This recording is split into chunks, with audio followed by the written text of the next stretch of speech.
Hey, welcome to another episode of Decide and Do with JW. This is Decide and Do 110. What sleep costs you? Everybody loves sleep. I love sleep. I know that you love sleep. I don't know anybody that actually doesn't love sleep. We're probably all kind of, polar bearish in our own right because sleep is phenomenal. Sleep's amazing in so many different ways. And as I think about it right now, I want to go to bed. However, what does it cost you? So everybody knows there's 24 hours in the day, and lots of individuals always talk about, well, I'm not able to do the certain things that I want to be able to do because, I got to sleep. I have to do certain things, and I have to be, ready and awake for the next day. So if I don't get the proper amount of sleep, I'm going to be drowsy, and I'm going to go ahead and I'm not going to be able to accomplish what it is that I want to accomplish tomorrow. So therefore, if anything, I'm going to have to get more sleep than just the regular, 8 hours that is always in individuals' heads. Now, I say there's a lot of professions out there that maybe, there's a prescribed amount of sleep that you might need.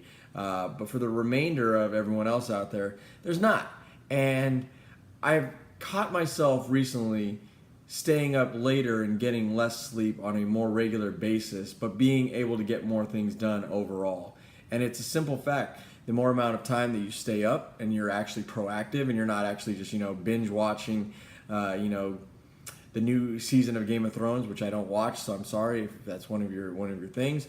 But if you're not up there binge watching these things and in my reality and what I say all the time, wasting the time, you're able to get more things done over the length of that 24 hours. Now, I'm not saying to not sleep at all. I'm not saying to, go weeks or months or, try to do some craziness of not sleeping to get things done. Eventually your body will go ahead and tell you, hey, you know what? It's night time, and it'll shut down on you overall, and you won't be able to get stuff done.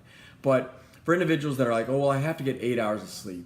Okay, I understand, but think about that. If you get 8 hours of sleep every night, that gives you 16 hours to do whatever it is that you need to accomplish a day.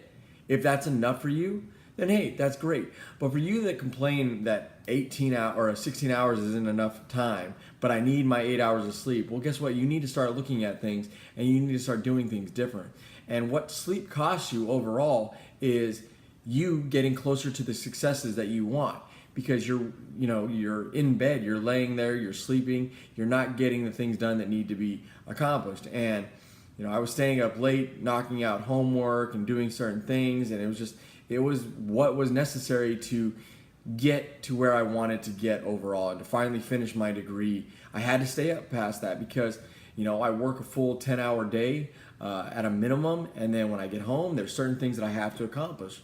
There's the family time that it's a must. It's a must. There's no way around it. Even if I looked at, well, maybe I have to cut this out. No, it's not. It's not something that I could do.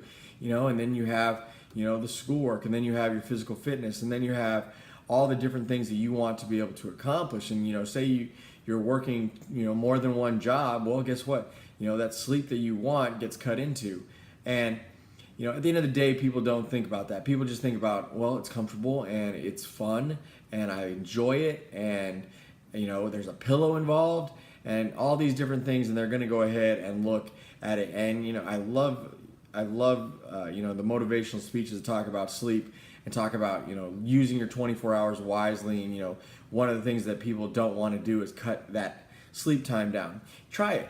Try cutting down your sleep time from 8 hours to 6 hours a night. And then if you're able to go ahead and accomplish more, try cutting it down a little bit more, 4 or 5 hours. And I know it sounds horrible, but, for those that are really into sleep and like me, but 4 or 5 hours, if you sleep 4 or 5 hours and you go to bed after you are just straight exhausted and not tired, because there is a difference, you're able to go ahead and wake up the next day and still feel rejuvenated and be prepared to move on to the next things that you have to.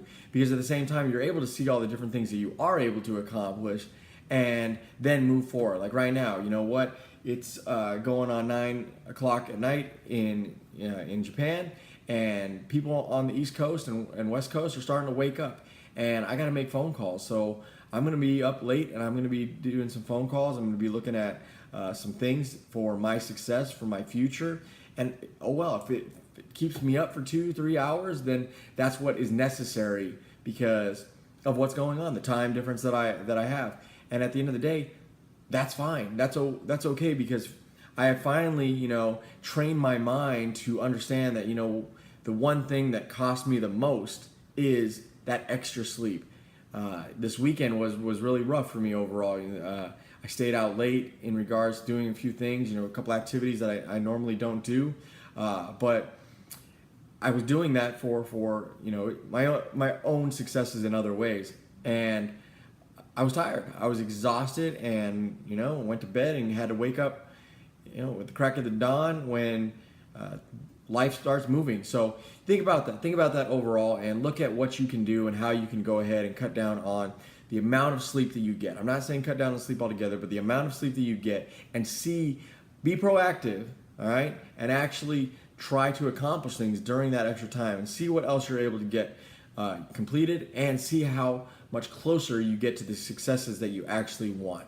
So think about that overall, and look at that over the the next couple of days, and your sleep pattern. See what you're able to work on, and see what you're able to get out of it. So until my next video, I appreciate you watching. Deciding to 110 what sleep costs you. Like it, share it, feedback as always.